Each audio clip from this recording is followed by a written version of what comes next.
Hello दोस्तों, जय हिंद। स्वागत है फिर से आप सभी का एक बार आपके अपने यूट्यूब चैनल एमएस की पाठशाला में। जैसा कि आप लोग थंबनेल पर देख ही चुके होंगे कि आज हम लोग बातचीत करने वाले हैं क्लास 12th केमिस्ट्री के एक most important chapter coordination compound यानी कि उप सह संयोजन यौगिक के बारे में।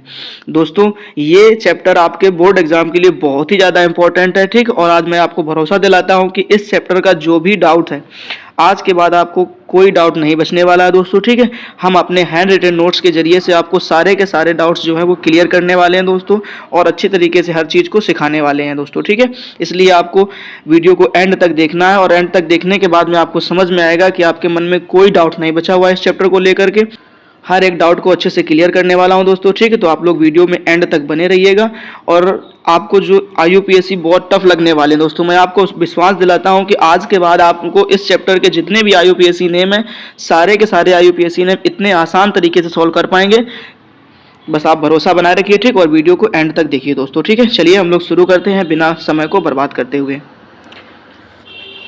ध्यान से देखिए दोस्तों, ठीक है। चैप्टर का नाम है कोऑर्डिनेशन कंपाउंड्स, ठीक है। अच्छे तरीके से आपको सीखने की कोशिश करना है, ठीक। सबसे पहले आपके पास में हेडिंग लिखी हुई है, कह रहा उपसह संयोजन यौगिक, ठीक। यानी उपसह संयोजन यौगिक किसे कहते हैं, तो आपको बस एक छोटी सी परिभाषा याद रखनी है क्या, कि जब हम किसी एक ऐसे यौगिक को जल में या किसी भी जलीय विलयन में हम लोग क्या करते हैं, डुबोते हैं, ठीक। तो उसमें जो है ना, वो यौगिक अपने घटक आयनों में वियोजित नहीं होता है, ठीक। ये बात आपको ध्यान रखनी है, ठीक। अगर आपको नोट्स बनाने हैं तो आप ऐसे ही लिखते चलिए, बाकी आपको कुछ नोट्स बनाने की जरूरत नहीं पड़ेगी। सारे के सारी चीज़ें आपको अच्छे तरीके से लिख करके दी गई हैं, आप बस स्क्रीनशॉट लेते रहिए और सारी चीज़ों को अच्छे से समझते रहिए दोस्तों, ठीक है। तो हमने क्या बोला आपसे, क्या कि उपसह संयोजन यौगिक एक ऐसा यौगिक होता है जिसे आप किसी भी जलीय विलयन में या गलित अवस्था में किसी भी कार्बनिक विलायक में भिगोएंगे या डुबोएंगे, ठीक। तो उसमें से वो अपने घटक आयनों में वियोजित नहीं होगा, ठीक। जैसे हम आपको समझाने की कोशिश करें थोड़ा सा, तो ध्यान दीजिए। आपने देखा, आपको यहाँ पर दिख रहा होगा पोटेशियम फेरोसाइनाइड, ये आपको एक यौगिक दिख रहा है पोटेशियम फेरोसाइनाइड, ठीक। जब इसको आपने जल में डुबोया, ठीक है, या जल में डुबोया, किसी जलीय विलयन में डुबोया, तो आपने देखा कि यहाँ पर आपको एक चीज समझ में आ गई कि आपने यहाँ पर देखा कि K+ तो बाहर हो गया। क्या बाहर हो गया, K+। जबकि आपने देखा होगा कि जो F होता है, ठीक, इसके ऊपर भी चार्ज कैसा होता है, प्लस का होता है, ठीक। मतलब इसको भी अलग हो जाना चाहिए था, ठीक। और आपने ध्यान दिया है कि Cn, ठीक, तो Cn के ऊपर भी चार्ज कैसा होता है, माइनस का, मतलब इनको भी अलग हो जाना चाहिए था। लेकिन अब आप देख पा रहे होंगे अच्छी तरीके से कि आपने यहाँ पर देखा है कि सारे के सारे चीजें अलग नहीं हुई हैं, ठीक। ये आपने देखा कि यहाँ से एक स्क्वायर ब्रैकेट, क्या यहाँ से एक, ये कुछ इस तरीके से स्क्वायर ब्रैकेट बना और स्क्वायर ब्रैकेट के जो है ऊपर से ये आपका माइनस का चार्ज दिखने लगा, ठीक। मतलब ये दोनों के दोनों जो एलिमेंट्स थे वो अलग नहीं हुए, ठीक, वो साथ में ही बने रहे, ठीक। यही हमारा क्या कहलाता है, उपसह संयोजन यौगिक, ठीक। और हम इस स्क्वायर ब्रैकेट को बोलते हैं संकुल आयन। क्या बोलते हैं दोस्तों, संकुल आयन बोलते हैं, ठीक। ये बात आपको अच्छे से याद रखनी है, ठीक है। आपको थोड़ी थोड़ी चीजें समझ में आने लगी होंगी। अब ये जुड़े किस बंध से होते हैं, तो आपको ध्यान रखना, एक होता है उपसह संयोजी आबंध, ठीक है, जो इस स्क्वायर ब्रैकेट के अंदर रहने वाले लिगेंड के साथ में बनाते हैं, ठीक। उसे हम लोग बोलते हैं उपसह संयोजन यौगिक, ठीक है दोस्तों। तो इस तरीके से आपको इसको अच्छे से तैयार कर लेना है, ठीक। फिलहाल हम लोग अब देखते हैं आगे क्या कह रहा है, धन संकुल आयन। क्या कह रहा है आपसे, धन संकुल आयन, ठीक, या धनायनिक संकुल, ठीक। तो ये आपको ध्यान रखना, जो धनायनिक संकुल होते हैं, अब आपने देखा ये हमारा क्या था, संकुल आयन था ना। अब इसी के ऊपर आपने देखा कैसा चार्ज था, अभी फिलहाल के लिए तो माइनस का चार्ज दिख रहा है, ठीक। कभी कभी इसके ऊपर प्लस का भी दिखने वाला है, ठीक है। तो ये सारी चीजें आप धीरे धीरे सीखते चलेंगे दोस्तों, ठीक। तो फिलहाल अब हमारे पास में है धन संकुल, या हम लोग उसको बोलते हैं धनायनिक संकुल, ठीक। अब धनायनिक संकुल क्या होता है, तो आपको ये ध्यान रखना है इस तरीके से कि जब आपके पास में ऐसा कोई एक यौगिक होगा, एक उपसह संयोजन यौगिक होगा, ठीक। और उसमें से जब आप क्या करेंगे, उसको जलीय विलयन में भिगोएंगे या डुबोएंगे, तो आपको देखने को मिलेगा कुछ इस तरीके से दो अलग अलग आयन देखने को मिलेंगे, ठीक। अब ये वाला जो हिस्सा आपको दिख रहा है, ठीक, ये हिस्सा हमारा कहलाता है संकुल आयन, ठीक। और ये क्या कहलाता है, आयनिक मंडल, ठीक। ये ध्यान रखना। अब संकुल आयन के ऊपर अगर चार्ज कैसा आ गया है, प्लस का, तो ये हमारा कहलाएगा धनायनिक संकुल, ठीक। और अगर इसी के ऊपर चार्ज कैसा होगा, माइनस का, तो वो हमारा कहलाएगा ऋण आयनिक संकुल, ठीक। अब इसमें देखो, आपने देखा है कि ये IUPAC नाम आपको देखने को मिल रहा होगा दोस्तों, ठीक है। ये देखा आपने क्या, tetra amine copper second sulphate, ठीक। अब ये कैसे मैंने लिख दिया, इसके लिए आपको थोड़ा सा वेट करना पड़ेगा, हम आने वाले समय में आपको अच्छी तरीके से सिखा देंगे, ठीक। और इसी वीडियो में आपको ये सारी चीजें सीखने को मिलने वाली हैं। फिलहाल आगे देख लेते हैं हम लोग, एक और एग्जाम्पल आपको दिया गया है। अब दूसरा एग्जाम्पल दिया गया है, देखिए ध्यान से, कह रहा है क्या, डाई एमीन सिल्वर। क्या कह रहा है, डाई एमीन सिल्वर और फर्स्ट क्लोराइड। ठीक, अब ये ऐसा क्यों हो गया तो इसके बारे में अभी हम लोग बातचीत करेंगे थोड़ी देर बाद। ठीक, फिलहाल देखिए यहाँ पर ध्यान से, अभी आपने देखा कि इस संकुल के ऊपर और यहाँ पर ये तुम्हारे पास में माइनस का चार्ज होगा। ठीक, अभी इस संकुल के ऊपर अगर आप ध्यान से देख पा रहे होंगे तो आपको कैसा चार्ज दिख रहा होगा, प्लस का। ठीक, इसलिए ये जो संकुल है वो कैसा होगा, धनायनिक संकुल हो जाएगा दोस्तों। ठीक है, क्लियर। अब हम लोग देखते हैं आयनिक संकुल के बारे में। ठीक है, अब ऋणायनिक संकुल क्या होता है तो उसमें ध्यान रखिएगा जिसके ऊपर चार्ज आपको कैसा देखने को मिलेगा, माइनस का। ठीक है, अब अगर ऋणायनिक संकुल होगा तो चार्ज कैसा देखने को मिलेगा, माइनस का, सीधी सी बात है। ठीक, तो आपके पास में ये एक कंपाउंड है, एक यौगिक है। ठीक, अब देखा आपने पोटेशियम टेट्रासाइनो निकलेट सेकेंड। ठीक, अब हमने इसमें निकलेट कर दिया। ठीक, क्यों कर दिया, ये सारी चीजें अभी आपको सीखने को मिलने वाली। फिलहाल आप यहाँ पर ध्यान दीजिए कि आपने देखा कि इसके ऊपर चार्ज कैसा है, प्लस का, बट यहाँ पर अब देखो संकुल के ऊपर, किसके ऊपर, संकुल के ऊपर आप देख पा रहे होंगे कि चार्ज किस तरीके का है, माइनस का चार्ज है। ठीक है, तो ये बात आपको अच्छे से समझनी है दोस्तों। ठीक है, कि कब हमें प्लस का चार्ज देखने को मिलेगा, कब माइनस का चार्ज देखने को मिलेगा। ठीक है, तो एक बात ध्यान रखिए क्या, कि अगर संकुल आयन आपको पहले देखने को मिल रहा है, कब देखने को मिल रहा है, पहले देखने को मिल रहा है, तो आप देख पा रहे होंगे कि इस तरीके से इसके ऊपर चार्ज कैसा मिल रहा है, प्लस का मिल रहा है। ठीक, लेकिन अगर संकुल आयन बाद में आपको देखने को मिलता है, कब देखने को मिलता है, बाद में देखने को मिलता है, तो आप देख पा रहे होंगे कि इसके ऊपर चार्ज कैसा है, माइनस का है। ठीक, तो बस इतनी छोटी सी बात है कि आपको संकुल धनायन कैसे पढ़ना है और ऋणायनिक संकुल कैसे याद रखने हैं। ठीक है, फिलहाल एक आध एग्जाम्पल याद कर लीजिएगा, बस इतना ध्यान रखना। उसके बाद हम लोग देखते हैं नेक्स्ट। अब नेक्स्ट में हमारे पास में एक एग्जाम्पल लिखा हुआ है, कह रहा है क्या, देखो पोटेशियम हेक्सा, क्या कह रहा है, potassium hexa nitrito N, potassium hexa nitrito N, और उसके बाद कह रहा है कोबाल्ट थर्ड। ठीक, यहाँ पर कोबाल्ट नहीं दोस्तों, कोबाल्टेट होना चाहिए। ठीक, कोबाल्टेट थर्ड। ठीक है, फिलहाल देखते हैं, चलिए। अब आप यहाँ पर ध्यान से देखिए तो सबसे पहले आपको क्या दिख रहा है, के का प्लस, और जो आपको संकुल है उस संकुल के ऊपर चार्ज कैसा दिख रहा है आपको, माइनस का। ठीक है, क्यों दिख रहा है माइनस का, ये भी बात आपको क्लियर होनी चाहिए। ठीक है, क्योंकि ये तुम्हारा क्या है, बाद में देखने को मिल रहा है। ठीक, अगर पहले देखने को संकुल मिलता है तो उसके ऊपर प्लस का चार्ज होता है, अगर संकुल बाद में देखने को मिल रहा है तो उसके ऊपर चार्ज कैसा होगा, माइनस का होगा। बस इतनी सी कहानी होती है दोस्तों, आसानी से आप सीख पाएंगे। ठीक, फिलहाल अब कह रहा है उदासीन संकुल। ठीक, अब उदासीन संकुल किसे कहते हैं, ठीक, तो उदासीन संकुल वो कहलाते हैं जिनके ऊपर कोई चार्ज नहीं होता, ना ही प्लस का होगा ना ही माइनस का होगा। ठीक, तो वो हमारे संकुल क्या कहलाते हैं, उदासीन संकुल कहलाते हैं। ठीक है दोस्तों, जैसा कि आप लोग देख पा रहे हो कि यहाँ पर आपने देखा है क्या, निकिल टेट्रा कार्बोनिल, क्या लिखा है, निकिल टेट्रा कार्बोनिल। ठीक, इस तरीके से यहाँ पर आपने देखा क्या, आयरन पेंटा कार्बोनिल, क्या देखने को मिला आपको, आयरन पेंटा कार्बोनिल। ठीक, यानी इस संकुल के ऊपर ना ही प्लस का चार्ज देखने को मिल रहा है दोस्तों आपको, और ना ही माइनस का चार्ज देखने को मिल रहा है। ठीक, इसलिए ये कैसा है, उदासीन संकुल है। ठीक है, तो आई होप आप लोगों को ये बात तो क्लियर हो गई होगी कि जो उपसह संयोजन यौगिक होते हैं वो कितने प्रकार के होते हैं। तो आपने देखा 3 प्रकार के, एक तो धनायनिक संकुल, ऋणायनिक संकुल और उदासीन संकुल। ठीक, चलिए फिलहाल अब हम लोग देखते हैं आगे। ठीक है दोस्तों, ध्यान से देखिए। ठीक, अब हमारे पास में अगला जो टॉपिक है वो है क्या, कि उपसह संयोजन यौगिकों से संबंधित परिभाषाएं दोस्तों। ठीक, ये बहुत ही ज्यादा इंपॉर्टेंट है, उपसह संयोजन यौगिकों से संबंधित परिभाषाएं। ठीक, ये आपसे पूछ देता है एक एक नंबर में कि हम लोग इस परिभाषा को क्या बोलते हैं, ऐसे क्या बोलते हैं। ठीक है, तो आपको सारी कहानी अच्छे से याद होने वाली दोस्तों। ठीक है, बस आप थोड़ा सा भरोसा बनाइए। ठीक, और उसके बाद में वीडियो को एंड तक देखते रहिए। ठीक है, चलिए देखते हैं हम लोग। सबसे पहले जो आपसे पूछा गया है वो पूछा गया है, कह रहा है क्या, कि समन्वय सत्ता, क्या कह रहा है आपसे दोस्तों, समन्वय सत्ता या उपसह संयोजन सत्ता किसे कहते हैं। ठीक है, अब ये आपको बताना है कि समन्वय सत्ता क्या है या उपसह संयोजन सत्ता किसे कहते हैं। ठीक, तो कह रहा है आपसे क्या, कि केंद्रीय, ध्यान से देखिएगा दोस्तों, क्या कह रहा है कि केंद्रीय धातु, अब केंद्रीय धातु क्या होता है अभी बताते हैं आपको, या उससे जुड़े सभी ऋणायन, क्या कह रहा है, केंद्रीय धातु या उससे जुड़े सभी ऋणायन या उदासीन अणु, क्या, उदासीन अणु मिलकर समन्वय सत्ता का निर्माण करते हैं, मिलकर समन्वय सत्ता का निर्माण करते हैं। ठीक, अब देखना जरा ध्यान से, कह रहा है केंद्रीय धातु या उससे जुड़े सभी ऋणायन या उदासीन अणु, ध्यान से देखिएगा दोस्तों। ठीक, क्या कह रहा है, ऋणायन, उससे जुड़े सभी ऋणायन। ठीक, पहली चीज तो आपको यह ध्यान रखना है कि केंद्रीय धातु। ठीक, उसके बाद आपको ध्यान रखना है क्या, जुड़े सभी ऋणायन या उदासीन अणु। ठीक, मिलकर समन्वय सत्ता का, कह रहा मिलकर समन्वय सत्ता का निर्माण करते हैं। ठीक, अब छोटी छोटी बातों को हम धीरे धीरे सीखने की कोशिश करते हैं। जैसे कि आपने देखा यहाँ पर आपको एक चीज दिखाई दे रही होगी, ये आपको कॉपर दिख रहा होगा, क्या दिख रहा होगा, कॉपर। ठीक, तो ये जो कॉपर है इसको हम लोग बोलते हैं केंद्रीय धातु या केंद्रीय परमाणु।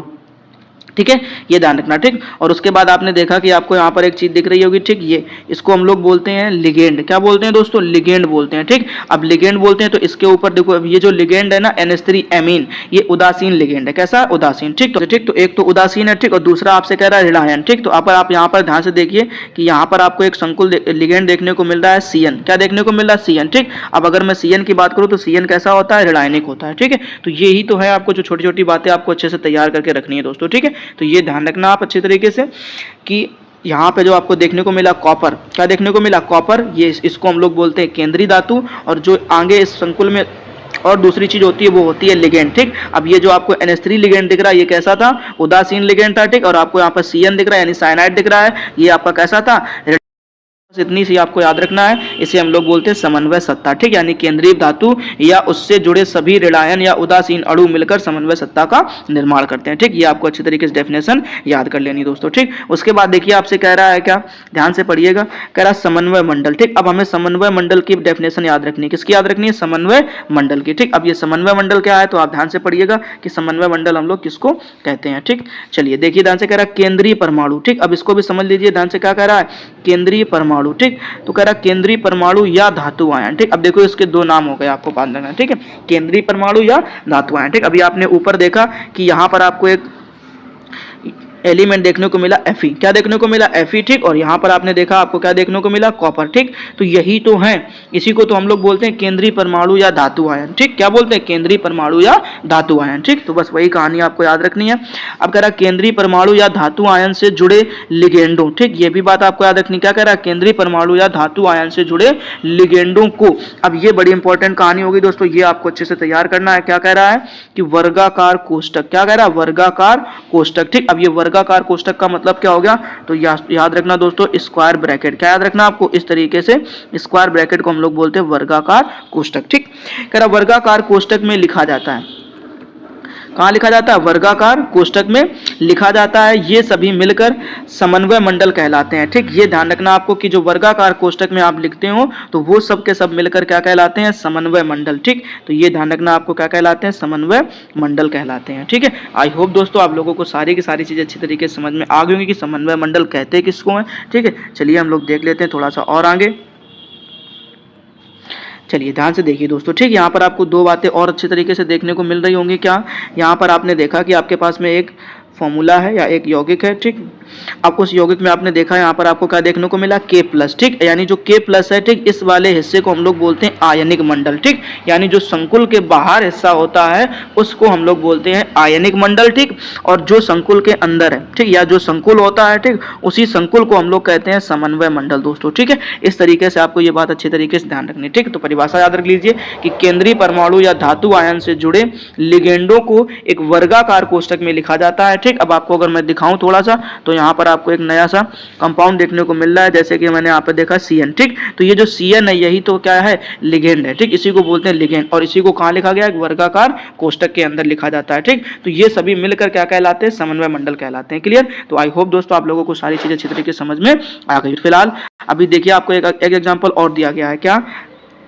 यहाँ पर आप देख पा रहे होंगे एक एग्जाम्पल आपको और दिया गया है। ठीक, उस एग्जाम्पल में आपने देखा कि जो पहले आपको चीज देखने को मिली, ठीक, अब वो आपको दिख रहा होगा कि ये क्या है? एक संकुल है। क्या है? संकुल है। ठीक, तो अभी हमने आपसे बोला ना जो संकुल वाला हिस्सा होता है, ठीक, उसे हम लोग कहते हैं समन्वय मंडल। क्या कहते हैं? समन्वय मंडल कहते हैं। ठीक है, ये बात आप अच्छे से ध्यान रखिए। फिलहाल उसके बाद जो हमारे पास में संकुल के बाहर का हिस्सा होता है, देखो ध्यान से, संकुल के बाहर का हिस्सा, ठीक, उसे कहते हैं आयनिक मंडल। क्या कहते हैं? आयनिक मंडल कहते हैं। ठीक, ऐसा ही बिल्कुल आपने ऊपर देखा यहाँ पर कि जो संकुल के बाहर का हिस्सा था वो क्या कहला रहा तुम्हारा? आयनिक मंडल। ठीक, और जो संकुल वाला हिस्सा था वो क्या कहला रहा? समन्वय मंडल। ठीक, अब समन्वय मंडल में कहानी किसकी होती है तो ये बात आपको ध्यान रखनी है, जो समन्वय मंडल में कहानी होती है वो होती है लिगेंडों की। क्या होती है? लिगेंडों की। ठीक, और वो लिगेंड जो है वो लिखा कहाँ जाता है तो आपसे साफ साफ बता दिया गया, वर्गाकार कोष्टक के अंदर। ठीक, अब किससे जोड़कर लिखे जाते हैं ये भी थोड़ा सा आप समझ लीजिए कि जोड़कर किससे लिखे जाते हैं। ठीक, तो जोड़कर लिखे जाते हैं दोस्तों किससे? केंद्रीय परमाणु या धातु आयन से। किससे जोड़कर लिखे जाएंगे? केंद्रीय परमाणु या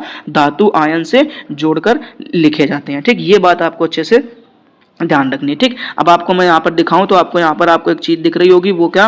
NH3। क्या दिख रहा है आपको यहाँ पर? NH3। ठीक, तो यही NH3 जो है वो क्या कहलाएगा? लिगेंड कहलाएगा दोस्तों। ठीक है, बड़ी आसान सी कहानी। अभी आपने ऊपर देखा तो ऊपर आपको क्या दिख रहा था? CN, तो ये CN एक लिगेंड था। यहाँ पर आपको क्या देखने को मिल रहा है? NH3, तो यहाँ पर NH3 क्या है? एक लिगेंड है। ठीक, तो बस इतनी सी ही तो कहानी आपको याद रखनी है दोस्तों। ठीक, उसके बाद अगर हम आपसे कहें तो ध्यान से देखिए, आप यहाँ पर देख पा रहे होंगे क्या? केंद्रीय परमाणु या धातु आयन। ठीक, किस चीज को? केंद्रीय परमाणु या धातु आयन। ठीक, अब इसके बारे में हम लोग बातचीत करने वाले कि केंद्रीय परमाणु या धातु आयन किसे कहते हैं। ठीक, तो ये आपको ध्यान रखना है। फिलहाल हम लोग चलते हैं आगे और समझते हैं आगे क्या क्या समझना है हमें। ठीक है,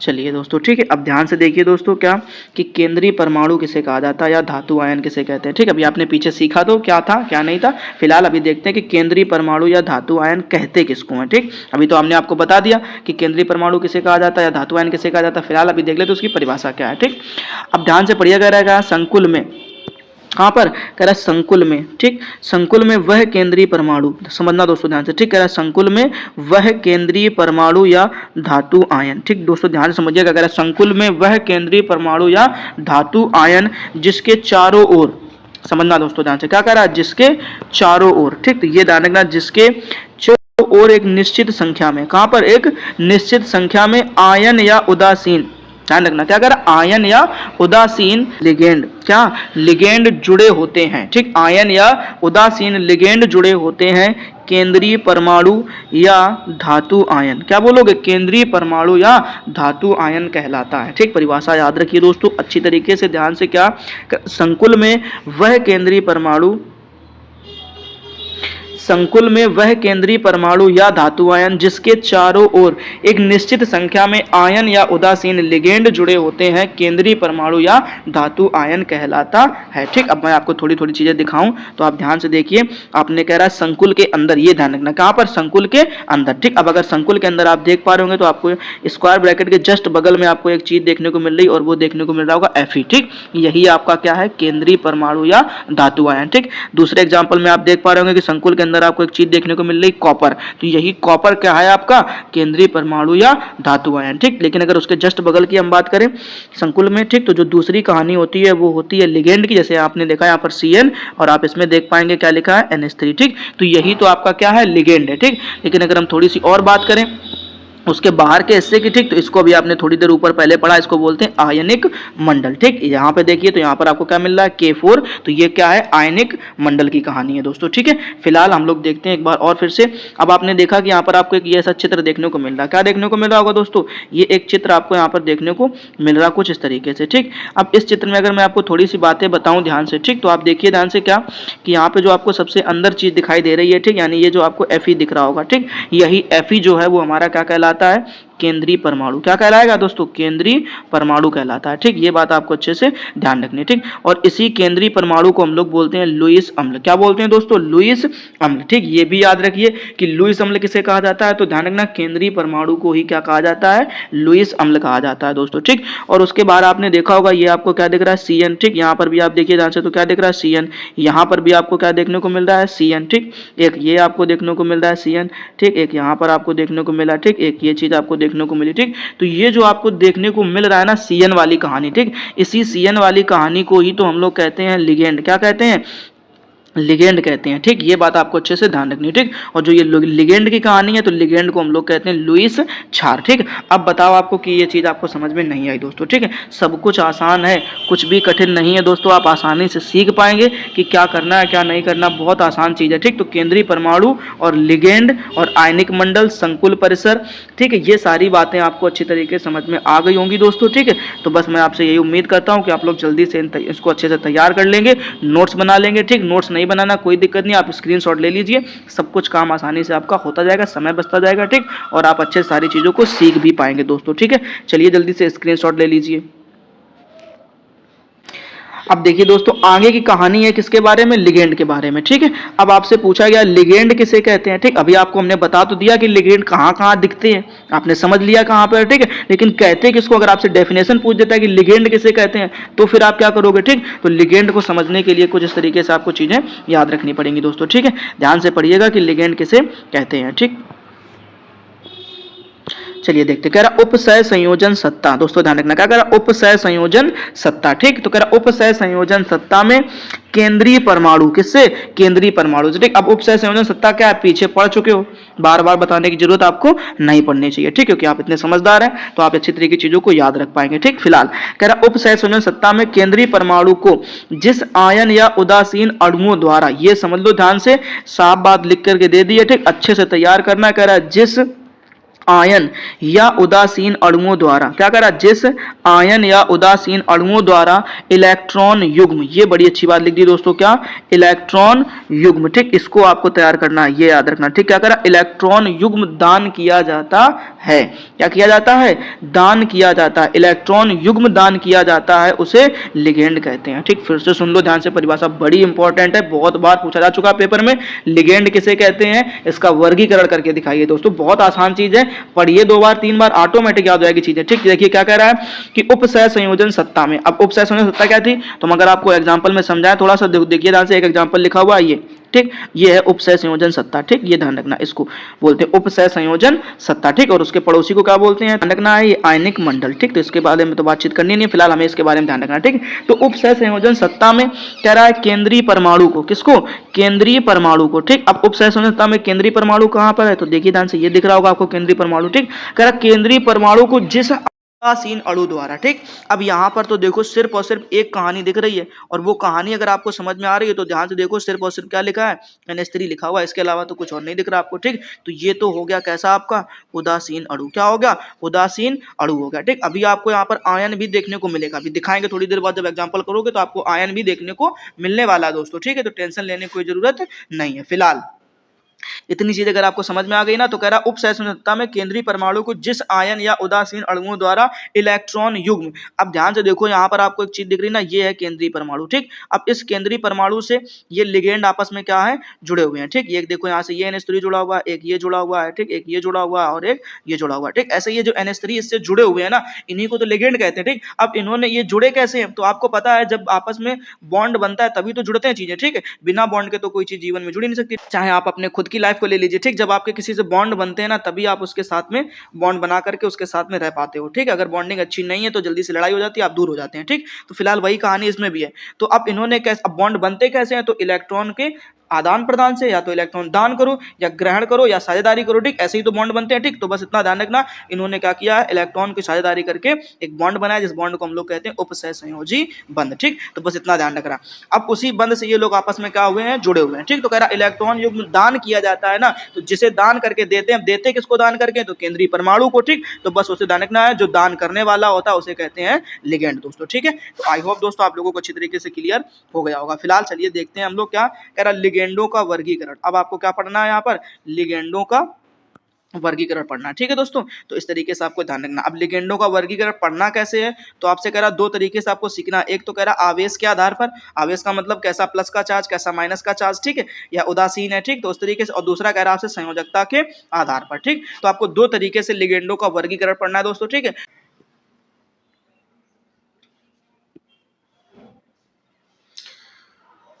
ठीक है दोस्तों, तो ध्यान से पढ़िएगा, ठीक। अब कह रहा है ना, सबसे पहले हम लोग सीखेंगे किसके बारे में, आवेश के आधार पर वर्गीकरण, ठीक। तो कह रहा आवेश के आधार पर वर्गीकरण करना है, ठीक। तो अगर हम आवेश के आधार पर बातचीत करें दोस्तों, ठीक, तो आवेश के आधार पर ये 3 प्रकार के होते हैं। कितने प्रकार के होंगे, 3 प्रकार के, ठीक। सबसे पहले आपको दिख रहा होगा धनावेशित लिगेंड, क्या दिख रहा है, धनावेशित लिगेंड। अब धनावेशित लिगेंड किसको बोलते हैं, तो आपको ध्यान रखना, ऐसे लिगेंड जिनके ऊपर धनावेश होता है, धनावेशित लिगेंड कहलाते हैं, क्लियर। अब नाम याद रखिए दोस्तों, ठीक। ये ज्यादा इंपॉर्टेंट कहानी है कि हमको एग्जाम्पल भी याद करके रखने हैं। जैसे आपको पहला एग्जाम्पल दिख रहा होगा नाइट्रोसोनियम, NO सिंगल का प्लस, ठीक। तो ये क्या हो जाएगा आपका नाइट्रोसोनियम, ठीक।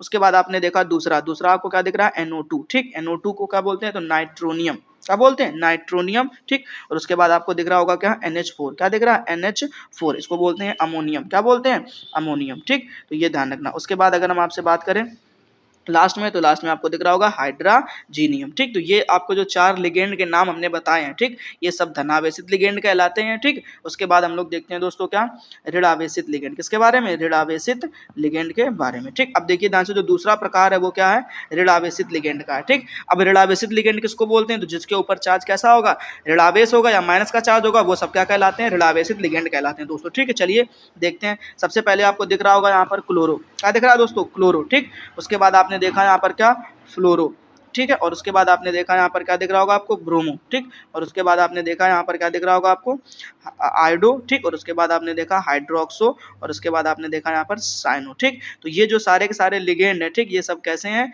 तो ध्यान रखना है आपको, ये सारे के सारे लिगेंड जो है वो कैसे हैं, ऋण आवेशित लिगेंड है दोस्तों। ठीक, तो इस तरीके से आपको इनको याद रख लेना है। फिलहाल चलते हैं हम लोग देखते हैं आगे। अब आगे आपको जो दिया गया है वो कैसा है, उदासीन लिगेंड। कैसा है, उदासीन लिगेंड। ठीक है, तो देख लेते हैं उदासीन लिगेंड किसे कहा जाता है। ठीक, तो आपको ध्यान रखना कि ऐसे लिगेंड जिनके ऊपर कोई आवेश नहीं होता, मतलब ना ही प्लस का चार्ज होगा ना ही माइनस का चार्ज होगा, वो सब क्या कहलाते हैं, उदासीन लिगेंड कहलाते हैं। ठीक, इनको याद रख लीजिए, बड़े इंपॉर्टेंट है, ये ध्यान रखना आप लोग। ठीक, जैसे यहाँ पर आपको पहला दिख रहा होगा H2O, क्या दिख रहा है, H2O। ठीक, तो ये बड़ा ही इंपॉर्टेंट है, इसको हम लोग बोलते हैं एक्वा। ये नाम भी याद कर लो। फिलहाल अभी जब IUPAC पढ़ाएंगे तो आपको हम इनके नाम भी सिखाएंगे कैसे इसको पढ़ना होता है। ठीक, दूसरा आपने देखा यहाँ पर आपको दिख रहा होगा NH3, क्या दिख रहा है दोस्तों आपको यहाँ पर, NH3। ठीक, NH3 को हम लोग अमोनिया पढ़ते हैं, फिलहाल इसको जो नाम है क्या, एमीन। ठीक, जब IUPAC पढ़ेंगे तो इसको क्या बोलेंगे आप, ठीक, एमीन बोलेंगे। क्लियर। उसके बाद आपने लास्ट में देखा, ठीक, लास्ट में आपको दिख रहा होगा क्या, CO, क्या दिख रहा होगा, CO। ठीक, इसको पढ़ते हैं अपन कार्बन मोनोऑक्साइड। क्या पढ़ते हैं, कार्बन मोनोऑक्साइड। ठीक, लेकिन आपको याद रखना है इसको हम लोग पढ़ेंगे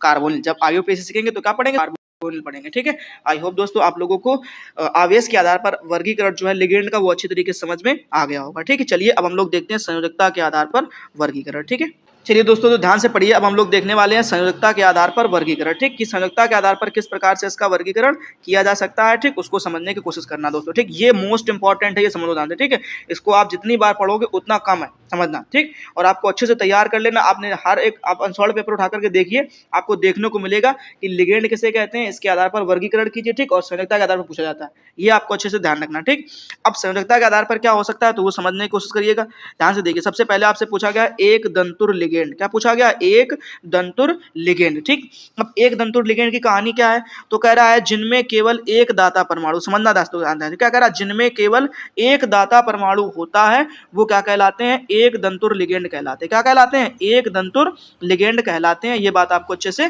ध्यान रखनी है। ठीक है, क्या किसे बोला जाता है, तो जिनमें केवल एक दाता परमाणु हो, कितना हो, एक दाता परमाणु होता है, उसे हम लोग क्या कहते हैं, एक दंतुर लिगेंड कहते हैं। ठीक, नाम याद रखिए, पहला नाम लिखा हुआ है क्लोरो, क्या लिखा हुआ है, क्लोरो। ठीक, ये ध्यान रखना, इसके ऊपर कितना होता है, एक दाता परमाणु होता है।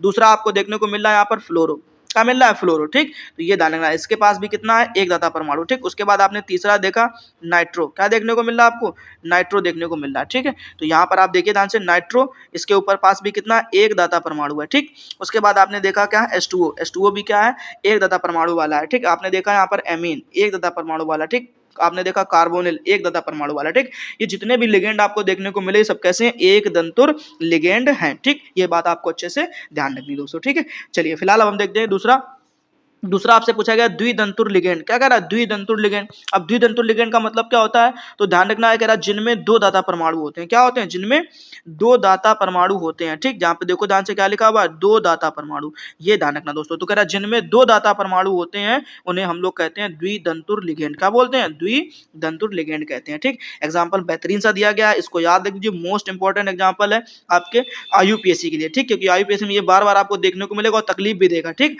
तो ये ध्यान रखिए। तो एथिलीन डाई एमीन, क्या बोलना है इसको, एथिलीन डाई एमीन। क्लियर। तो अब एक चीज याद रखिए, इसके नाम में एक शब्द छिपा हुआ है डाई, अभी आगे पता चलेगा जब आप पढ़ेंगे कीलेट वगैरह को। ठीक है, तो ये ध्यान रखना, इसके नाम में ये भी छिपा हुआ है डाई, और इसको सिंबल क्या होता है, तो सिंबल होता है EN। क्या होता है, EN। ठीक, नाम याद रखो, एथिलीन डाई एमीन, सिंबल क्या होता है, EN। ठीक, और इसका एक दूसरा नाम होता है, दूसरे नाम में इसको हम लोग पढ़ते हैं क्या, एथेन 1,2 डाई एमीन। क्या पढ़ते हैं, एथेन 1,2 डाई एमीन पढ़ते हैं दोस्तों। ठीक है, अब हमारे पास में इसका सूत्र आपको याद कैसे रखना है, तो ध्यान से देखिए, आपसे पहले पूछा गया एथिलीन, फिर कह रहा डाई और फिर कह रहा एमीन। ठीक, अब एथिलीन की शक्ल क्या होती है, यहाँ पर आप देख सकते हैं CH2 डबल बॉन्ड CH2। ठीक, और अभी आपने एमीन की शक्ल के बारे में पीछे पढ़ा, एमीन की शक्ल में क्या होता है, तो ध्यान रखना NH3। क्या होता है, NH3। ठीक, अब अगर NH3 होता है, लेकिन अगर आप किसी के साथ बॉन्ड बनाते हैं तो एक एक हाइड्रोजन धीरे धीरे कम होता चला जाता है। ठीक, अब एक एक हाइड्रोजन कम होता चला जाएगा, तो आपने देखा यहाँ पर क्या कि बीच में जो आपको यहाँ पर डबल बॉन्ड दिख रहा था, क्या दिख रहा था बीच में, ये जो आपको डबल बॉन्ड दिखाई दे रहा था। ठीक, वो डबल बॉन्ड किसमें बन गया, सिंगल में। ठीक, अब जैसे ही सिंगल में बना तो आपने देखा ध्यान से क्या कि एक यहाँ से जो कार्बन था इसका एक बॉन्ड खाली हुआ, एक ये जो कार्बन था इसका एक बॉन्ड खाली हुआ। ठीक, अब अगर दोनों के एक बॉन्ड खाली हुए ना, हमने बताया आपको क्या कि कार्बन के हमेशा कितने बॉन्ड बनने चाहिए, 4, ना इससे कम बनने चाहिए ना इससे ज्यादा बनने चाहिए। ठीक, अब जैसे नाइट्रोजन के पास की बात करें तो नाइट्रोजन के कितने बॉन्ड बनने चाहिए, 3, और तीनों किसके साथ बने, फिलहाल हाइड्रोजन के साथ में। ठीक, लेकिन अब अगर आप आगे किसी के साथ अगर जोड़ेंगे तो आपको एक हाइड्रोजन क्या करना पड़ेगा, कम करना पड़ेगा। ठीक, अब जैसे ही आपने इस नाइट्रोजन को कार्बन से जोड़ा तो आपने क्या किया, एक हाइड्रोजन को कम कर दिया। ठीक, अब ऐसे ही आप इस नाइट्रोजन को कार्बन से जोड़ोगे तो आपको फिर से यहाँ से क्या करना पड़ेगा, एक हाइड्रोजन को कम करना पड़ेगा और फिर उसके बाद आप आसानी से इसको जोड़ पाएंगे। ठीक है, तो आपने देखा आसानी से क्या, ये जो आपको फॉर्मूला दिख रहा है पूरा का पूरा, ठीक, ये जो फॉर्मूला है वो किसका फॉर्मूला बन गया, तो ये ध्यान रखना आपको, इसको बोलते हैं ethylene di amine. Clear, I hope दोस्तों आप लोगों को सारी चीजें अच्छी तरीके से समझ में आ रही होंगी दोस्तों। ठीक, अगर वीडियो पसंद आ रहा हो और आपको लग रहा हो कि हमारे लिए बहुत हेल्पफुल हो रहा है, ठीक, तो आप प्लीज़ वीडियो को लाइक कर दीजिए और अगर आप चैनल पर पहली बार आए हुए हैं तो प्लीज़ चैनल को सब्सक्राइब जरूर कर लीजिए और अपने दोस्तों के साथ में खूब अच्छे से शेयर भी कीजिए, थोड़ा सा हमें भी अच्छा लगेगा। ठीक, और आप लोगों के दोस्तों की भी मदद हो जाएगी दोस्तों। ठीक है, फिलहाल चलिए देखते हैं हम लोग आगे। अब आगे आपको क्या दिया गया है, तो कह रहा है बहुदंतुर लिगेंड। क्या लिखा रहा है, बहुदंतुर, या बोलते हैं इसको बहुदंती भी बोल देते हैं। ठीक है, कोई दिक्कत नहीं, तो दो नाम होते हैं इसके। ठीक, एक तो बहुदंती बोल देगा कभी कभी, या तो कह देगा आपको क्या, बहुदंतुर लिगेंड। ठीक, तो अब कह रहा है बहुदंती लिगेंड क्या होता है या बहुदंतुर लिगेंड क्या होता है, तो आपसे ध्यान रखना है क्या, कह रहा है कि जिनमें 3 या 3 से अधिक, ये ध्यान रखो, क्या कह रहा है, 3 या 3 से अधिक दाता परमाणु उपस्थित होते हैं। ठीक, ये ध्यान रखना आपको कि जिनमें 3 या 3 से अधिक दाता परमाणु उपस्थित होते हैं उन्हें हम लोग बोलते हैं बहुदंतुर लिगेंड। क्या बोलते हैं, बहुदंतुर लिगेंड बोलते हैं। ठीक, अब कैसे समझना है ये ध्यान दीजिए आपको। ठीक, तो आपको एग्जाम्पल याद रखना है, तो एग्जाम्पल आपको दिया गया है, बड़ा बेहतरीन एग्जाम्पल है, डाई एथिलीन ट्राई एमीन। अब डाई एथिलीन का मतलब समझ रहे हैं आप, कि डाई का मतलब क्या होगा, दो, यानी एथिलीन आपके पास में दो, तो आप देख पा रहे होंगे एक ये एथिलीन है आपके पास और एक ये एथिलीन है। ठीक, तो डाई एथिलीन हो गया। अब कह रहा है ट्राई, तो ट्राई का मतलब कितना होता है, 3। अब एमीन कितने होने चाहिए दोस्तों, 3। तो आपने ध्यान से देखा यहाँ पर आपके पास में एमीन कितना है, 3। ठीक, अब यहाँ पे आपको जो NH2 दिख रहा है ना, ये गलत है थोड़ा। ठीक है, ये बात आपको ध्यान रखनी, यहाँ पर NH2 नहीं केवल NH होगा। क्या होगा, NH। ठीक, ये शायद मैंने कार्ड भी दिया है फिलहाल। ठीक, तो आपको ये ध्यान रखना है, यहाँ पे जो आपको ये 1 दिख रहा है ना, ये नहीं है।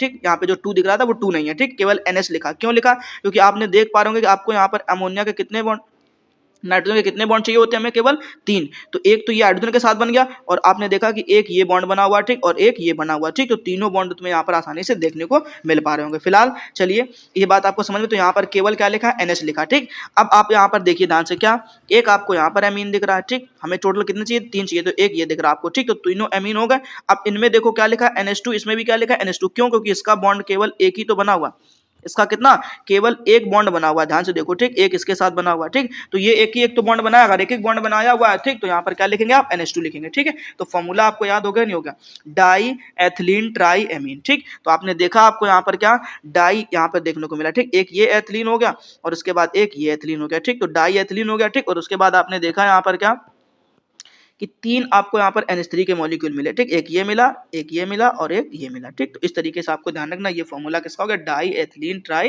एमीन। ठीक, अब आपसे कह रहा है एक और समझ लीजिए ध्यान से। ठीक, अब कह रहा है क्या, ट्राई एथिलीन, क्या कह रहा है, try ethylene tetra amine. Try ethylene, ये ध्यान रखना। अब एथिलीन मतलब क्या, CH2 डबल बॉन्ड, CH2 के कितने मॉलिक्यूल लेने, 3। अब देखो कहाँ कहाँ 3 है, समझने की कोशिश करना दोस्तों। ठीक, 3 मॉलिक्यूल है तुम्हारे पास में। ठीक, अब कहाँ कहाँ है तो उसको समझने की कोशिश करना। ठीक, एक तो ये दिख रहा है आपको, ठीक, और एक इसी के जस्ट नीचे ये दिख रहा है, 2 दिख गए आपको। ठीक, एक यहाँ पे देखो ध्यान से, तो यहाँ पे दिख रहा होगा आपको आकर के। ठीक, तो ऐसे ध्यान रखना है कि एथिलीन के 3 मॉलिक्यूल आपको लेने। ट्राई का मतलब क्या होता है, 3, तो एथिलीन के कितने मॉलिक्यूल हो गए, 3। लेकिन टेट्रा एमीन, अब टेट्रा का मतलब क्या होता है, 4, तो एमीन के कितने लेने हैं, 4। अब समझो ध्यान से, देखते जाना केवल ध्यान से, तो एक ये दिख रहा, एक ये दिख रहा। ठीक, 2 हो गए, तीसरा ध्यान से देखो तो ये दिख रहा, चौथा ध्यान से देखो तो ये दिख रहा। क्लियर, तो ऐसे 4 मॉलिक्यूल किसके थे, एमीन के थे। ठीक है, तो इस तरीके से आपको दोस्तों ये वाला फॉर्मूला भी तैयार कर ही लेना है, ये बहुदंतुर लिगेंड है। अब आप ध्यान से देखो, इसमें आपको दाता परमाणु की अगर हम कहानी आपको समझाएं थोड़ी थोड़ी सी, ठीक, तो आप देख पा रहे होंगे क्या, कि एक दाता परमाणु तुम्हारा ये रहा, ठीक, दूसरा दाता परमाणु तुम्हारा ये रहा, ठीक, तीसरा दाता परमाणु तुम्हारा ये रहा। ठीक, तो इसमें कितने दाता परमाणु हो गए, 3। समझ में आ रहा, ठीक। लेकिन अगर हम बात करें इसमें, तो 3 या 3 से अधिक की बात हुई ना, बहुदंतुर का मतलब क्या होता है, जिसमें 3 से अधिक दाता परमाणु होते हैं। ठीक, तो इसमें देखो ध्यान से, एक ये दाता परमाणु रहा, दूसरा ये दाता परमाणु रहा, 2 हो गए, तीसरा ये दाता परमाणु रहा, ठीक, और चौथा ये दाता परमाणु रहा। बताइए कोई तकलीफ है क्या, सारी बातें क्लियर हुई कि नहीं हुई। ठीक, तो बस यही तो चाहिए आपको, कि आपको ध्यान रखना है कि दाता परमाणु कैसे आपको बनाने हैं दोस्तों। ठीक है, चलिए फिलहाल आगे देखते हैं हम लोग इसके। और अब देखिए एक एग्जांपल और लिखा हुआ, ठीक, ये बड़ा बेहतरीन सा एग्जांपल है दोस्तों, इसको भी समझने की कोशिश करिएगा, बड़ी आसान तरीके से आपको समझ में आने वाला है। फिलहाल देखते हैं, ethylene di amine tetra acetate. समझना ध्यान से, कह रहा एथिलीन, ठीक, एथिलीन और उसके बाद कह रहा डाई एमीन, ठीक। और उसके बाद कह रहा है आपसे टेट्रा एसीटेट। सब हर एक चीज को समझना दोस्तों बहुत अच्छे तरीके से ध्यान दें, ठीक है। आपसे साफ साफ बोल दिया गया है क्या कि इसमें आपको एथिलीन का कितना मॉलिक्यूल है, एक है। और अगर आप देखेंगे ध्यान से तो आपको यहाँ पे ये दिख रहा होगा, ये किसका दिख रहा है, एथिलीन का, एक मॉलिक्यूल दिख रहा है आपको, ठीक। अब कह रहा है डाई एमीन, एमीन के कितने मॉलिक्यूल हैं, दो। तो आप ध्यान से देखिए, एक ये दिख रहा है आपको और एक ये दिख रहा है, तो दो मॉलिक्यूल किसके हो गए, एमीन के। अब बाकी चार किसके मॉलिक्यूल है, टेट्रा एसीटेट, एसीटेट के कितने मॉलिक्यूल है, चार। चारों को दोस्तों समझना ध्यान से, कहाँ आपको दिख रहे हैं, आपको देखने को मिलेंगे, ठीक। अब आप समझिए, एक ये दिख रहा, ठीक, दूसरा ये दिख रहा, तीसरा ये दिख रहा, ठीक, और चौथा ये दिख रहा, ठीक। इस तरीके से आपको चार मॉलिक्यूल किसके दिखने चाहिए, एसीटेट के दिखने चाहिए, ठीक है। तो ये एग्जांपल बहुत ज्यादा इंपॉर्टेंट है दोस्तों, ध्यान रखना, ethylene di amine tetra acetate, ethylene di amine tetra acetate, ठीक। दो तीन बार पढ़ोगे, फॉर्मूला लिखने की कोशिश करोगे, आराम से समझ में आ जाएगा, ठीक। अब अगर हम आपको यहाँ पर बॉन्ड दिखाएं तो बॉन्ड आपको देखने को आसानी से मिल पा रहे होंगे, क्या, देखिए जरा ध्यान से, ठीक। अब हमें पता है कि CH2 डबल बॉन्ड क्या था, CH2 था, ठीक। तो इसका एक बॉन्ड हमने ब्रेक करा और वो वाला बॉन्ड कहाँ बन गया, इस जगह बन गया करके, ठीक। इसमें कहाँ बन गया करके, इस जगह बन गया करके, ठीक। अब अमोनिया के कितने बॉन्ड बने, टोटल तीन। तो आप ध्यान से देख पा रहे होंगे, एक तो ये बना हुआ है, दूसरा यहाँ पे बना हुआ है, ठीक, और उसके बाद तीसरा यहाँ पे बना हुआ है, ठीक। इस वाले के भी देखो ध्यान से, तो आपको एक तो ये दिख गया, दूसरा ये दिख गया, तीसरा नीचे की तरफ इसके साथ बना हुआ, तीन इसके हो गए, ठीक। तो बस यही तो कहानी चाहिए, समझ में आ रहा। तो ये आपको ध्यान रखना, इस तरीके से ये हो गया आपका क्या, बहुतंतुर लिगेंड कंप्लीट दोस्तों, ठीक। चलिए अब हम लोग देखते हैं आगे और संयोजकता के आधार पर और क्या क्या वर्गीकरण पढ़ने को मिल सकते हैं हमें। ये दोस्तों आपके लिए बहुत ज्यादा इंपॉर्टेंट है, उभय दंतुर लिगेंड, ठीक, क्योंकि इससे आपको एक आगे समावयवता पढ़ने को मिलेगी दोस्तों, ध्यान रखिएगा, क्या मिलेगा आपको, समावयवता पढ़ने को मिलने वाली है। इसलिए आपको इस लिगेंड को बहुत अच्छी तरीके से समझना है, याद करना है दोस्तों, ध्यान रखिएगा।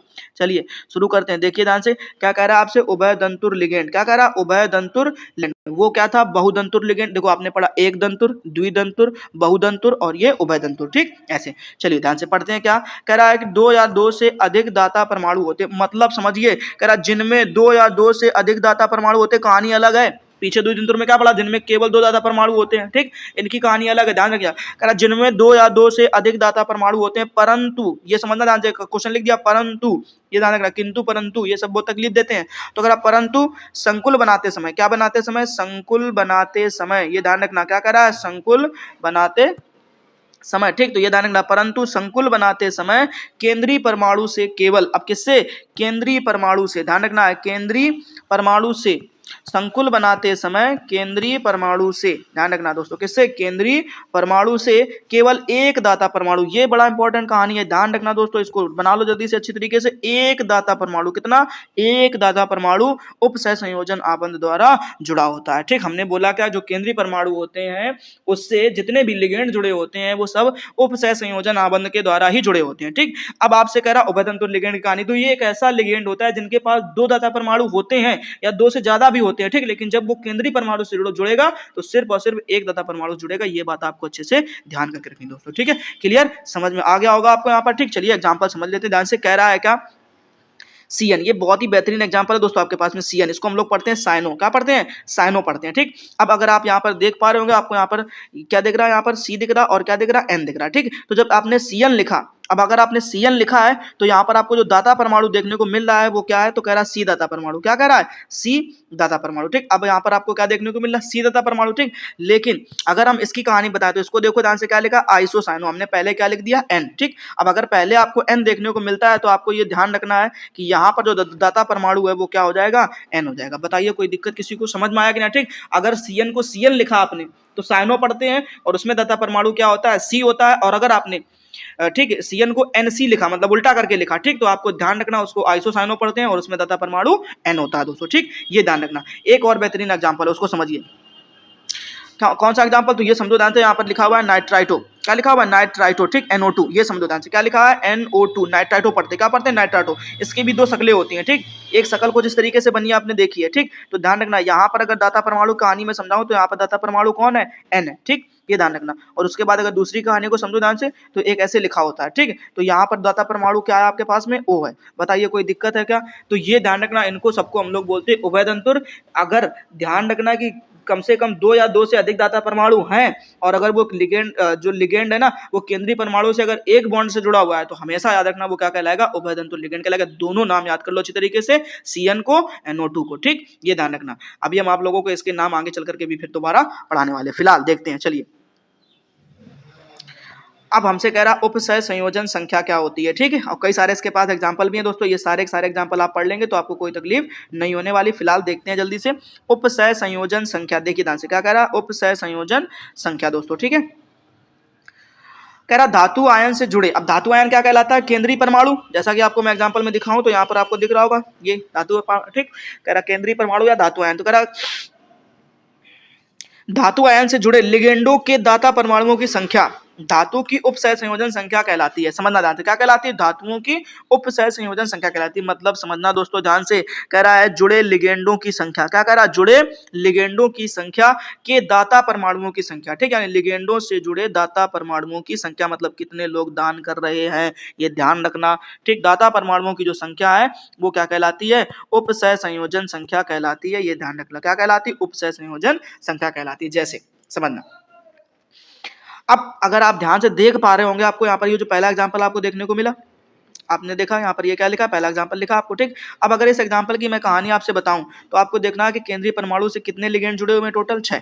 अब अगर ये 6 जुड़े हैं, इसका साफ मतलब है, क्या साफ मतलब है कि आपने देखा कितने दान कर रहे हैं, एक एक दान कर रहे हैं, ठीक। अब एक एक दान कर रहे हैं तभी तो 6 बने टोटल, ठीक। तो यहाँ पे ध्यान रखना, इसके पास में जो आपकी उपसह संयोजन संख्या है वो कितनी रहने वाली दोस्तों, 6, ठीक। अब निकिल में देखो ध्यान से, दूसरे एग्जाम्पल में ध्यान से देखो, अब दूसरे एग्जाम्पल में आपको निकिल दिख रहा है, निकिल में अगर मैं आपसे पूछूं तो लिगेंड आपको दिख रहा है CN। अब CN के कितने मॉलिक्यूल दिख रहे हैं आपको, 4। तो अगर मैं इसकी दाता परमाणु संख्या पूछूं तो आपको कितने मिलेगी, यहाँ पर 4 मिलेगी, ठीक। तो बस यही तो आपको करना है, कुछ नहीं करना दोस्तों, बड़े आसान से काम है। जल्दी जल्दी देख लेते हैं सारे एग्जांपल, बहुत आसान से एग्जांपल है। फिलहाल यहाँ पर देखिए, आपको ध्यान रखना है, ठीक। ये आपको एग्जांपल दिखा, इसमें आपको केंद्रीय परमाणु दिख रहा होगा क्या, CU, ठीक। अब CU से कितने लिगेंड जुड़े हुए हैं तो आप देख पा रहे होंगे यहाँ पर 4, कितने जुड़े हुए हैं, 4, ठीक। तो इसका जो नाम है वो कितना हो गया, 4 हो गया, ठीक, क्लियर। इस तरीके से ध्यान रखना। फिलहाल अब देखते हैं हम लोग दूसरा एग्जाम्पल। अब दूसरे एग्जांपल में देखो, यहाँ पर आपको ध्यान दिख रहा होगा क्या कि केंद्रीय परमाणु के रूप में आपको क्या दिख रहा है, कोबाल्ट, ठीक। अब कोबाल्ट से अगर मैं लिगेंडों की संख्या पूछूं, ध्यान से देखिएगा, ठीक। आपको यहाँ पर दिख रहे होंगे कितने, ठीक, देखो H3 के कितने लिगेंड जुड़े हुए हैं, तो और यहाँ पर अगर ध्यान से देखो तो Cl2 के कितने जुड़े हुए हैं, तो ध्यान रखना 2, ठीक। तो 4 और 2 मिलाकर टोटल कितने हो गए, 6 हो गए, ठीक। तो बस यही तो ध्यान रखना आपको, ठीक है। आगे देखो जल्दी से, इसमें क्या कह रहा है आपसे कि यहाँ पे ध्यान दिया गया है क्या, अब इसमें अगर मैं केंद्रीय परमाणु पूछूं तो आपको क्या दिख रहा होगा, प्लेटिनम, ठीक। अब इससे जुड़े लिगेंडों की संख्या गिन लो जरा ध्यान से, अच्छे से गिनना और ध्यान से समझना है, ठीक। क्या कह रहा है समझना, इसमें देखो NH3 के कितने जुड़े हुए हैं, 4, ठीक। NO2 के कितने जुड़ा हुआ है, 1, और Cl कितना जुड़ा हुआ है, 1, तो 4 और 2, सॉरी 4 और 1 5 और 1 Cl का कितना, 6, तो टोटल कितने हो गए, 6। इसका कितना निकला है, 6 निकला। बताओ कहीं कष्ट है क्या, बड़े आसान से क्वेश्चन है दोस्तों, केवल एक बार मन से समझ लीजिए जल्दी से बस। अब देखो ध्यान से इसको समझ लेते, ठीक। इसमें क्या कह रहा है, अब देखो यहाँ पर जो आपका केंद्रीय परमाणु है वो क्या है, केंद्रीय परमाणु आपको दिख रहा होगा यहाँ पर पोटेशियम, ठीक। उसके बाद यहाँ पर आपने, सॉरी माफ करना दोस्तों, ठीक, यहाँ पर केंद्रीय परमाणु आपका क्या है, Fe, ठीक। अब Fe से कितने जुड़े हुए हैं तो आप देख पा रहे होंगे कितने, CN कितने जुड़े हुए हैं, 6, तो इसका कितना हो जाएगा, 6 हो जाएगा, ठीक है। अब बताओ कोई दिक्कत किसी को यहाँ पर उपसह संयोजन संख्या निकालने में कोई तकलीफ है क्या, आराम से निकाल लोगे, नहीं निकाल लोगे, ठीक। अब अगर निकाल लोगे तो कोई दिक्कत नहीं, जल्दी से स्क्रीनशॉट लो, आगे चलते हैं, ठीक है। चलिए ध्यान, केंद्रीय परमाणु की ऑक्सीकरण संख्या, क्या कह रहा है आपसे, केंद्रीय परमाणु की ऑक्सीकरण संख्या, ठीक। अब ये क्या बोला है, इसको ध्यान से देखिए, कह रहा है केंद्रीय परमाणु की ऑक्सीकरण संख्या, बहुत आसान काम है दोस्तों, बिल्कुल आसानी समझ में आने वाला है, बस आप ध्यान से समझते रहिए, ठीक। क्या समझना है ध्यान से देखिए। चलिए फिलहाल हम लोग देखते हैं, कह रहा है केंद्रीय परमाणु की, तो सबसे पहले तो केंद्रीय परमाणु समझ लो, तो यही तो है केंद्रीय परमाणु, ठीक। कह रहा है केंद्रीय परमाणु की ऑक्सीकरण संख्या, ठीक। निकालना कैसे, उसकी कहानी समझना दोस्तों ध्यान से, ठीक है। हमने कुछ नहीं करना है, जिसका निकालना उसको x मानते हैं। निकालना किसका होता है, हमेशा केंद्रीय परमाणु की ऑक्सीकरण संख्या निकालनी होती है, तो हमने केंद्रीय परमाणु को क्या मान लिया, x मान लिया, ठीक। ध्यान समझते जाना। उसके बाद हमसे कह रहा है और सबके ऊपर कितना आवेश है, ये आपको याद रखना चाहिए, ठीक। अभी आपने थोड़ी देर पहले पढ़ा कि जो NH3 होता है, क्या होता है, NH3, ठीक। ये कैसा है, एक उदासीन लिगेंड है, कैसा है, उदासीन, ठीक। अब अगर उदासीन है तो हमने इसके ऊपर चार्ज कितना दिखाया दोस्तों, 0, ठीक। इसके मॉलिक्यूल कितने थे, 4, तो कितने से मल्टीप्लाई करा दिया, 4 से मल्टीप्लाई कर, देखते जाओ ध्यान से समझते जाओ। इसके पास में कितना था, 4 मॉलिक्यूल है, लेकिन इसके ऊपर चार्ज कितना है, 0, तो 0 से मल्टीप्लाई कराया, फिर हमने लगाया प्लस, ठीक।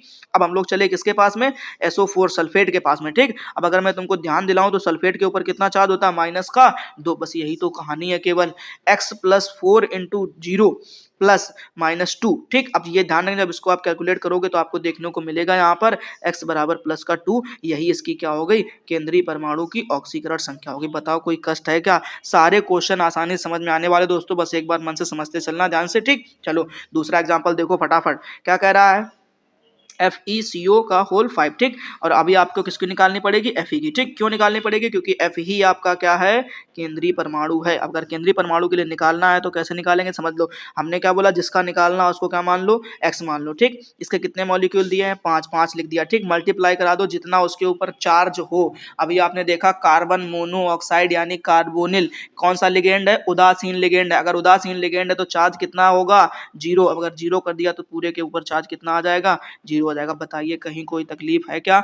बहुत आसान से क्वेश्चन होते हैं, सॉल्व करना उससे भी ज्यादा आसान काम है दोस्तों, अगर आपने मन से समझ लिया। फिलहाल देखते हैं, अब देखो नेक्स्ट क्वेश्चन कह रहा है तुमसे क्या, ये। ठीक, अब इस क्वेश्चन को समझना ध्यान से। ठीक है, इस क्वेश्चन में केंद्रीय परमाणु क्या है, तो ये समझो ध्यान से, केंद्रीय परमाणु है Cr। ये समझ लो, देखो केंद्रीय परमाणु पहचानना सीखो पहले तो। ठीक, तो ये क्या हो गया, Cr। ठीक, अब हम देखते हैं आगे चलकर क्या, कि अब आपको यहाँ पर दिख रहा होगा K3, क्या दिख रहा है, K3। ठीक, अब पोटेशियम के ऊपर चार्ज ध्यान रखना कितना होता है, सिंगल का प्लस। ठीक, लेकिन मॉलिक्यूल कितने हैं, 3, तो हमने कितने से मल्टीप्लाई करा दिया, 3 से करा दिया। ठीक, उसके बाद हमें क्या लगाना है, प्लस लगाना। ठीक, अब हमें निकालना किसके लिए, Cr के लिए, तो Cr को हमने क्या मान लिया, x मान लिया। क्लियर। उसके बाद अगर हम बात करें, ठीक, तो हमारे पास में देखो यहाँ पर, ठीक, C2O4, इसको हम लोग पढ़ते हैं ऑक्सीलेटो। ठीक, अब जाएंगे पढ़ाएंगे क्या होता है। ठीक, जब आगे पीछे पढ़ाएंगे तो सारे नाम बताएंगे।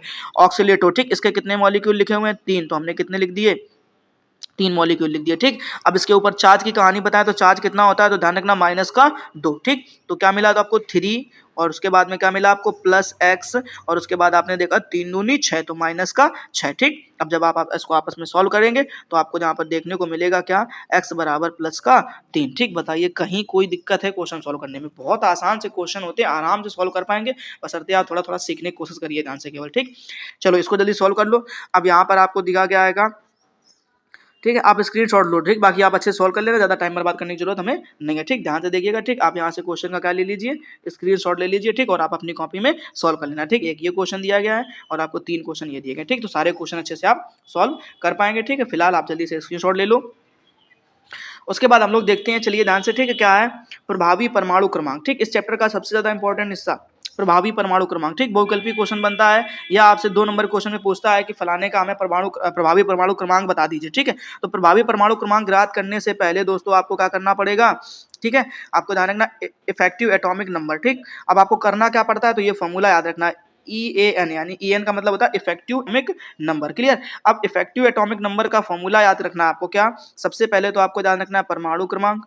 ठीक, जिस भी केंद्रीय परमाणु का आपसे पूछा जाएगा, ठीक, उसका आपको परमाणु क्रमांक याद रखना। ठीक, अच्छा, केंद्रीय परमाणु के बाद की दूसरी कहानी क्या है, दूसरी कहानी आपको ध्यान रखना है माइनस लगा करके ऑक्सीकरण संख्या, क्या लिखना, ऑक्सीकरण संख्या लिखना है। ठीक, उसके बाद फिर आप क्या करेंगे, फिर आप लिखेंगे +2, क्या लिखेंगे, +2 लिखेंगे। ठीक, और 2 के बाद में आप लिखेंगे फिर लिगेंडो की संख्या। बताइए फॉर्मूले में कोई तकलीफ है किसी को, का याद हो जाएगा आराम से, परमाणु क्रमांक माइनस ऑक्सीकरण संख्या +2 इंटू में लिगेंडो की संख्या। ठीक, चलिए 1-2 एग्जाम्पल करके देख लेते हैं। आपको यहाँ पर 4 एग्जाम्पल देखने को मिल रहे होंगे, फिलहाल करके देखते हैं। ठीक है, चलिए पहला एग्जाम्पल समझिए ध्यान से। ठीक, आपसे कह रहा है क्या, CrNH3 का होल 6 और Cl3। ठीक, आपको निकालना है किसका मान, EAN का। ठीक, अब ध्यान दीजिए, आपको सबसे पहले तो केंद्रीय परमाणु लिखना है। ठीक, तो केंद्रीय परमाणु क्या है, Cr। ठीक, अब Cr का आपको क्या बताना होता है, परमाणु क्रमांक।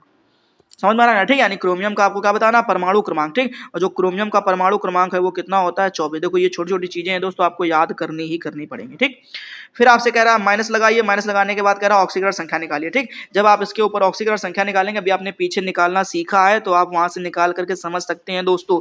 NH3 के ऊपर कितना होता है 0, Cl के ऊपर कितना होता है -1, उधर भेजेंगे आप तो क्या हो जाएगा +1। ठीक, कितने मॉलिक्यूल है, 3, तो ध्यान रखना +3। ठीक, अब अगर +3 है तभी तो यहाँ पे लिखा हुआ है, माइनस लगाया, ऑक्सीकरण संख्या कितनी निकल कर आए, 3 रख दिया। उसके बाद हमें क्या लिखना, फॉर्मूले में प्लस के बाद 2, उसके बाद लिगेंडो की संख्या गिन लेनी। ठीक है, तो आप अगर ध्यान से देखें तो आपको लिगेंडो की संख्या दिख रही होगी 6। कितनी दिख रही होगी, यहाँ पर 6 दिख रहे हैं। ठीक, यानी NH3 के कितने मॉलिक्यूल है, 6, तो बस हमने वहां पर क्या किया, 6 से मल्टीप्लाई करा दिया। बताइए, अब बताइए कोई तकलीफ हो किसी को। ठीक, तो अब देखो 24 में 3 चला गया, कितना बचेगा, 21। ठीक, अब 6 दूनी कितना हो गया, 12, और जब आप इनको जोड़ेंगे आपस में तो कितना मिल जाएगा, 33। बताओ कोई तकलीफ है क्या? अब आप इसी तरीके से सारे के सारे क्वेश्चन घर में सॉल्व करेंगे। हमने आपको यहाँ पर 4 एग्जाम्पल करने को दिए हैं, ठीक। जल्दी से स्क्रीनशॉट ले लो और सारे के सारे एग्जाम्पल आपको ईमानदारी से घर में सॉल्व करने हैं, ठीक। जल्दी से स्क्रीनशॉट लो।